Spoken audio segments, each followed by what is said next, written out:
Hey guys, how you all doing? Welcome back to another episode of Market Mastery. You're with your host, Trader Dax. I have to apologize. I am sorry. This has been about a month since I got my last video out up on YouTube here for you guys. I've just been really bogged down with everything going on with our new course, Market Mastery 3, which started on the 5th of December. So, we've been doing 2 sessions a week with the guys with that. And obviously, things are going nuts for us with so many new students and everything like that as well. Just haven't been able to find the time with holidays and everything happening to get a new video out. So here it is. We're going to be doing a little bit of recap, look at some altcoins, share my thoughts on BTC, what happened with this dump the other day, why that played out the way it did. If you have been waiting for a video from me, you should definitely join our free Facebook groups. I upload, my posts and charts and ideas and trades and stuff like that there all the time. Follow me on Twitter. Dax Trader is the handle there, or join up to our Discord community. And you can talk to us, ask questions. There's not just me in there. There's heaps of other really high level traders doing some amazing work in there. So it's a great community if you want to get involved. I'll leave the links for all that down below, and you can still join our Market Mastery 3 course as well if you want to learn from us the style of trading that we do. Myself and my partner Romps, he's an absolute gun as well.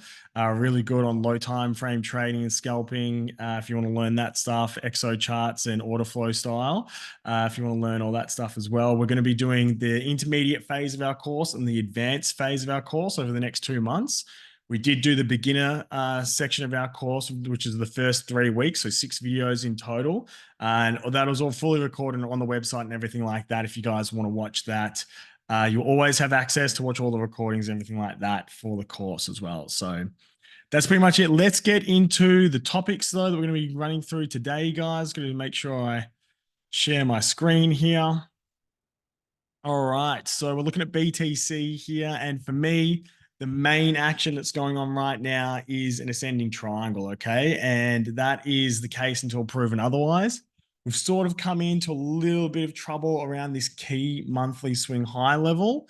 And, price basically capped out at our fib target, the 0.618. So, if you are doing our course at the moment, we did cover off fibs in the last session. And then in our altcoin trading webinar, we covered off Fibonacci in pretty big detail. And so you should know how these work. But basically, we're going to take from wick to wick. So we start down at this point here, which is the 1, right? And we're going to measure this move here, right? So that's what we're looking for. We're measuring with our Fibonacci tool the impulsive move to the upside. And then we're going to use the Fibonacci tool for targets. And also, we can use it for pullbacks to see how deep it goes, right? So anyway, our Fib tool, I'll just delete this one and draw it on again, right?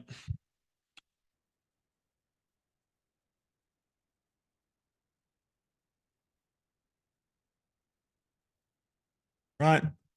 So from that point there up to that point there. And so then we're looking at target. So target 1 is 0.272, but because we never came back below the 0.236, the main target that we're looking for here is a 0.618, which is exactly where price ended up topping out at the top of this rally and push that we had back here, right? So sometimes these magic numbers just seem to work. And this is a really good example of the fib target basically nailing it to the T. And we came up and tried to get above it and above this monthly level and basically rejected and roll over at the start of the year. So I'm just going to show you that monthly level because I think it's important to understand. But basically is in the middle of our range, our top range we have just broken into over the last couple of months. And it's quite a large range, probably the top 50% of all the price action on BTC. And this is sort of like the midpoint of this range. And it's the last swing high before we rolled over. Now, similar sort of price action here in the 2019 rally. Price topped out in the pre-halving rally, which is what we're in right now. We're in a pre-halving rally because halving is going to be in April, right? Around this point here, only a few months away now. So this pre-halving rally topped out at the key monthly level, right? This was also our Fibonacci level for the 0.618 as well, right? So 0.618 topping out almost perfectly at the key monthly level and the 0.618. So now a key monthly level is a little bit lower and the fib level 0.618. Right, is a little bit higher. So we could continue to push up to the basically 48,500. And that potentially is going to be the top for our pre-halving rally. Now, because everything going on with the ETF, things could get crazy. And, maybe we get a big blow off top all the way up to, the monthly all-time high close, and it ends up matching, the tag of the monthly all-time high close we had in 2019, right? And then we get a rejection from there. I do think that there is a 30% pullback coming on Bitcoin sometime in the next couple of months. How high that pullback comes from, that I cannot answer the question to, right? I do think it's going to happen maybe a couple of weeks after the ETF gets approved. In my mind, probably what's going to happen is ETF gets approved. We have a big blow off top, right?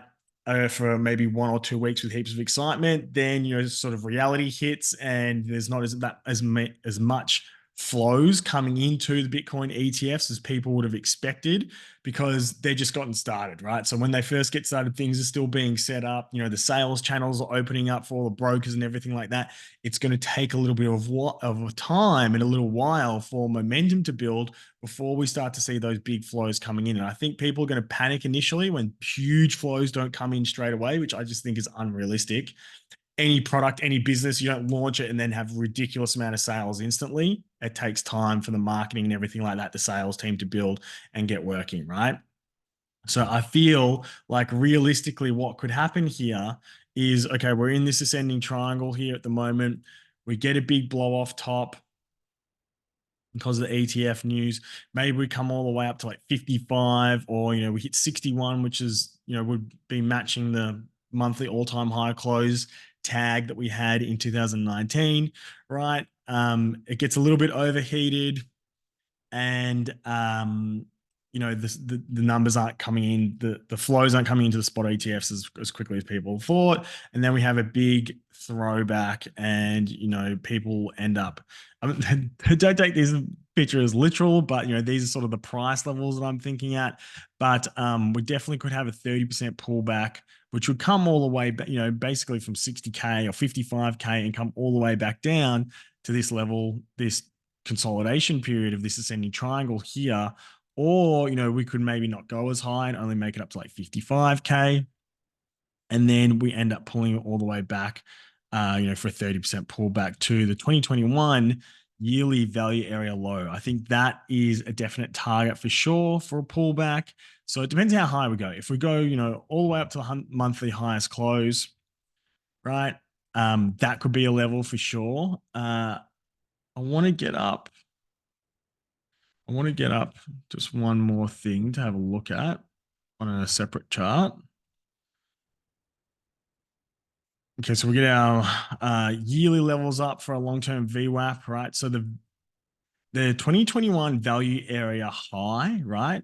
So one of the things we're having problems with here at the moment, yes, we've got our monthly level here as well, but we also have the 2021 VWAP also, which has been a pretty significant level. If you remember back here, we had a previous year value area high that was sort of put a cap on price around 30K for some time.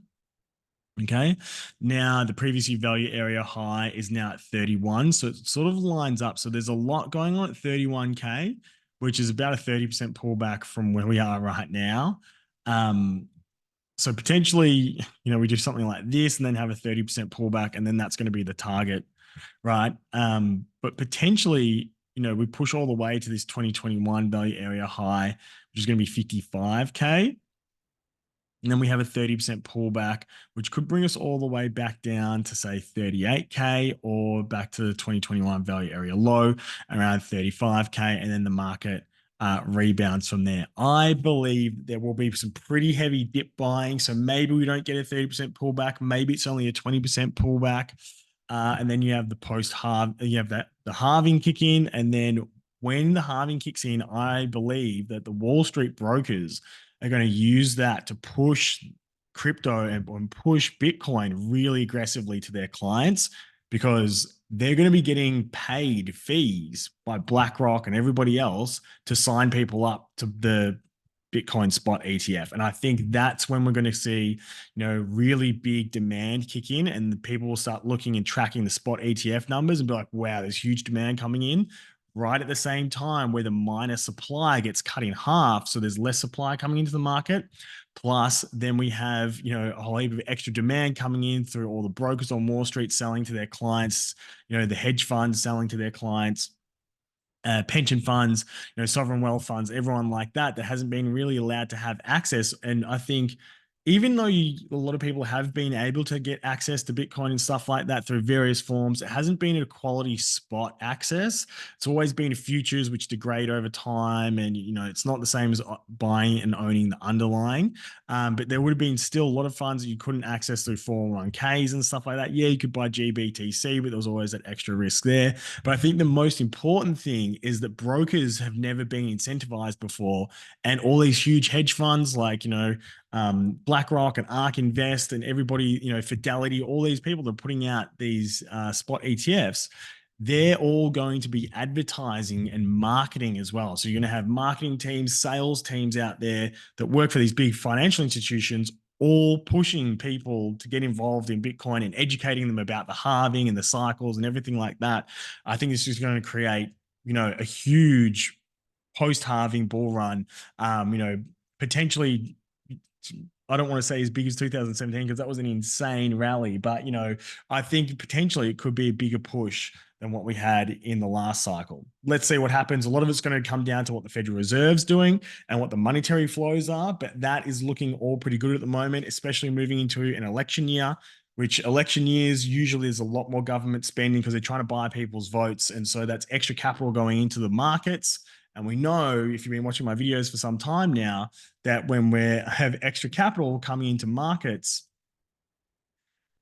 that the crypto typically follows it very, very closely. So this chart here, we're US global liquidity, US liquidity, sorry, which is the green chart, global liquidity, which is basically everybody else, overlaid through here. And you can see that all the central banks are basically follow each other all at the same time.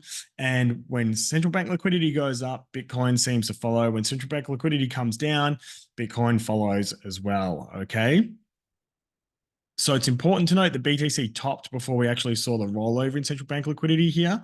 And that's because assets like Bitcoin and the stock market and everything like that, they price in the future.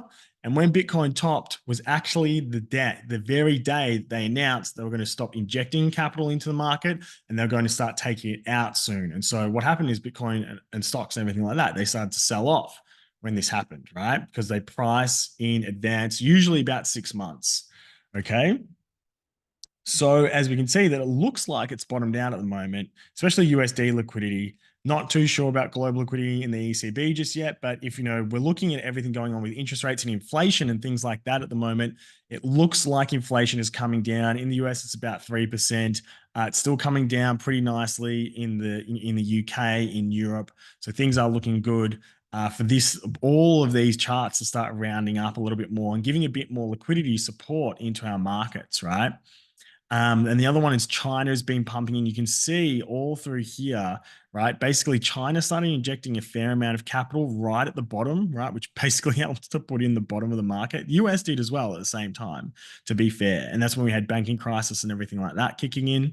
But we can see almost from September, very heavily through October and November as well, China's been injecting a lot of money into the markets, right? Because they're having issues with keeping their banks afloat and real estate crisis and everything like that.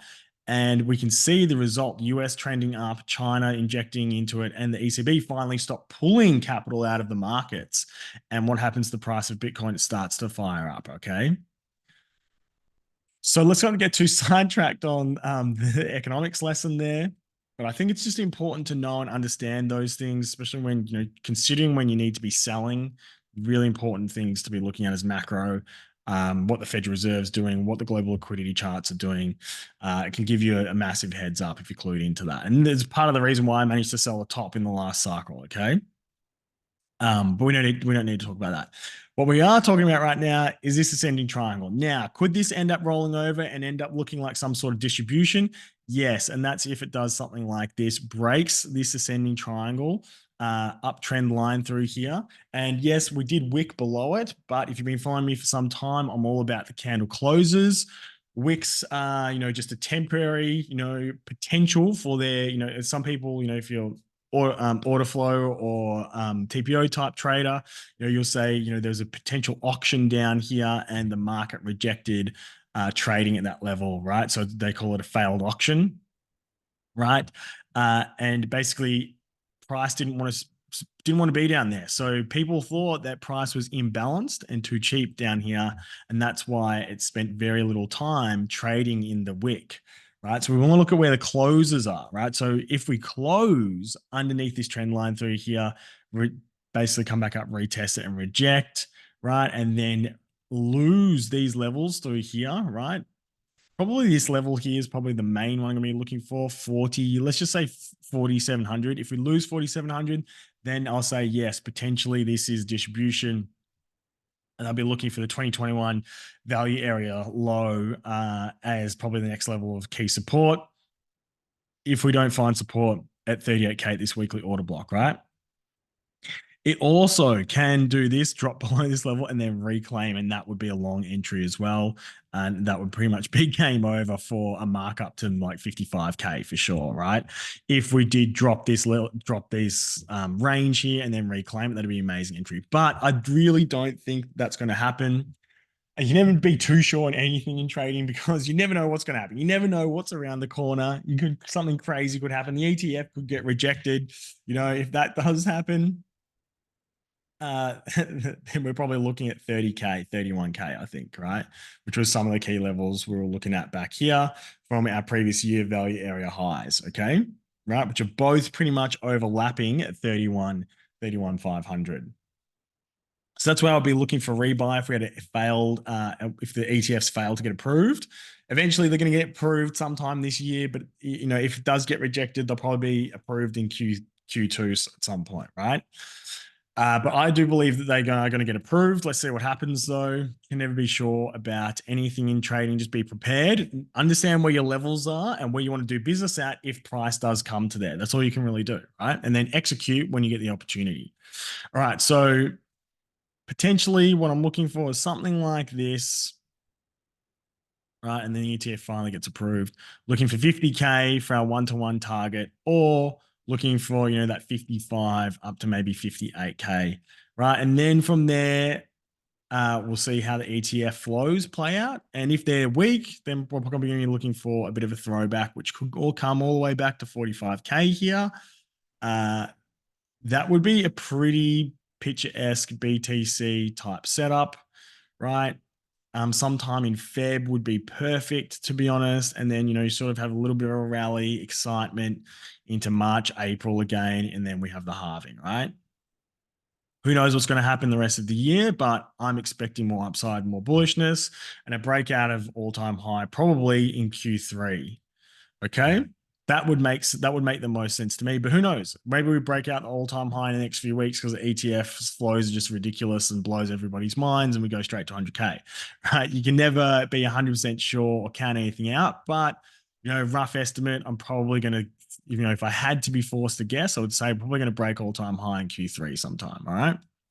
But at the moment, it's basically this ascending triangle until proven otherwise. Now, Ethereum is, to be honest, really disappointed in Ethereum. It's just been so weak. I think because everybody's moving across to different chains and trading on Solana and everything like that, it has picked up so much. But eventually this is going to get a run. It's broken above its previous accumulation range and chopping sideways at the moment in an SOS, right? A sign of strength.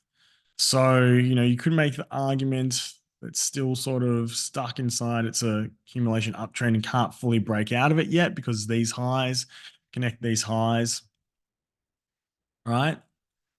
But it has taken a lot longer than I expected for it to fill this gap, which is a bit disappointing, to be honest. What I don't want to see is Ethereum come back below 21, basically 2,100. If it comes back below 2,100, Jesus, it's going to get ugly for Ethereum.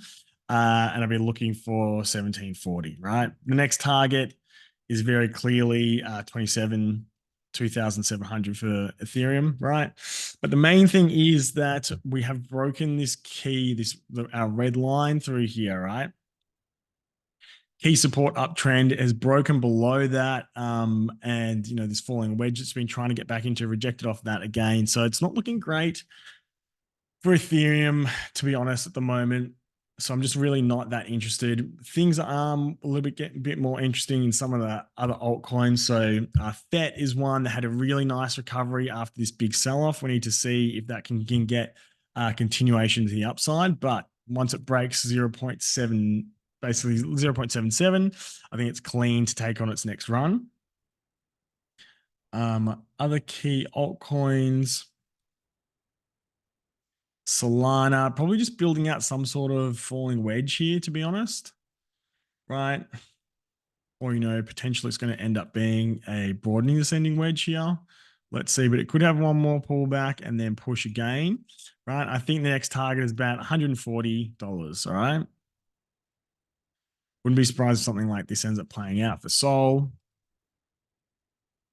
Right, INJ had a really strong recovery as well. This basically ended up just being like one big swing failure pattern, trapped a whole heap of people and pushed back to the upside. So that's one to keep our eyes on for sure. When you have big dump offs and big sell offs like that, it's really important to look at the coins. Which coins outperformed as soon as the market bounced, right? Which coins, basically wouldn't accept being as low as they were. Like Near had a really big bounce as well off the lows there. Theta didn't do as well, right? So, looking at coins like Theta that ended up having, quite a big down, like 10% close down out of 23% pullback, and then showing weakness here, like that's telling me that this probably isn't going to be the first mover when the market recovers, right? If we look at Rose, did a little bit better than Theta did. It's still holding on to this low here of the current range, right? So if you can hold on to here, it's actually not the worst spot for an entry right now. If you can manage to hold that and push back up to the range high, it's going to be looking really good, right? One coin that did surprisingly well was Arbitrum, right? And that had a 30% sell off, but ended up closing green on the sell off. So that was really impressive, to be honest. End up closing green or blue here. So it fully recovered the entire dump, which was a 21% sell off, and ended up closing green and then pushed up and made a new high, right? So obviously, Arbitrum, something's happening over there. It's probably been a little bit too oversold for some time. It has just hit price discovery as well. So making new all-time highs and then flipped that previous all-time high, which basically was the open push.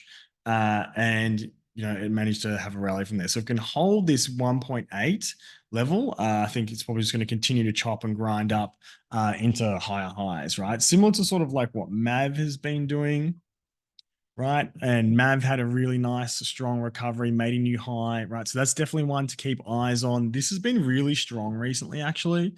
And it's just continued to grind up. And it almost looks like a Livermore accumulation cylinder. If anyone's been around for long enough to remember that from, when this pattern happened on Ethereum and then it just went absolutely nuts in the last cycle. Basically, it's like a vertical type accumulation, sort of like a broadening ascending wedge, and then it breaks to the upside, right? But yeah, looking pretty good on Mav there as well. I do like that one. One of the other ones that we've all been riding in our groups has been SKL, Scale. This is a gaming token and it's been looking really good, to be honest. Really nice entry here off the 0.618 on the last pullback. But this is another one as well that had was pushing quite nicely, making new highs. Then the throwback came in when Bitcoin dumped and it's recovered pretty much back up to where it was, right? But yeah, I do like this token, holding it right now. I think it has potential, a lot more upside. Just broke out of its accumulation structure, which is one of my favorite setups to be trading. Range reclaims and breakouts of accumulation structures, always good times to be getting into trades, especially if coins have good fundamentals, because this can easily continue to push, right, all the way up to 30 cents, right? It's currently at 9 or 10 cents, basically. Right, so still another 200% potential markup on that one. Coins like Sovereign, quite oversold at the moment, currently in the buy zone. If you are interested in Bitcoin DeFi, 0.618 tagged here from Sovereign. Probably when it gets back over the 50 and back above this order block here, it's probably going to be a good sign. Pretty big pullback to be honest. It's had a 46% pullback. So not the worst time to be looking at some of these if you are interested in Bitcoin DeFi stuff. Right. Alex Labs, another Bitcoin DeFi one. It hasn't had as big of a pullback, but potentially, gives an entry. I mean, still 36% pullback here. Potentially, if this can give a bit of a better shape, maybe some sort of a more cleaner bull flag for some type of an entry. It's not the worst, right? It just tried to break out of this level through here. So let's see how that ends up playing out. Might actually be something like this, but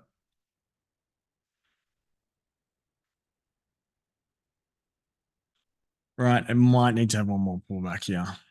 Okay, so potential entry off the SFP there.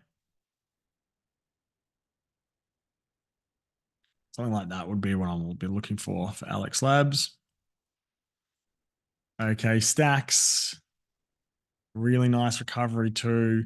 Flipping of the previous high here, right? That's very bullish as well. And this is Bitcoin DeFi, probably one of the best Bitcoin DeFi tokens that's out there. And it's already had like quite a strong push, right, from the lows. But that's a really nice support and resistance flip, to be honest. And, maybe it needs to have one more pullback and chop around here before it goes again. But at the moment, I'm liking the look of STX here as well. Okay. I'm not sure if we looked at Solana yet, but we better get it up just in case. Link as well. Everybody loves Link, even though it's been trading poorly.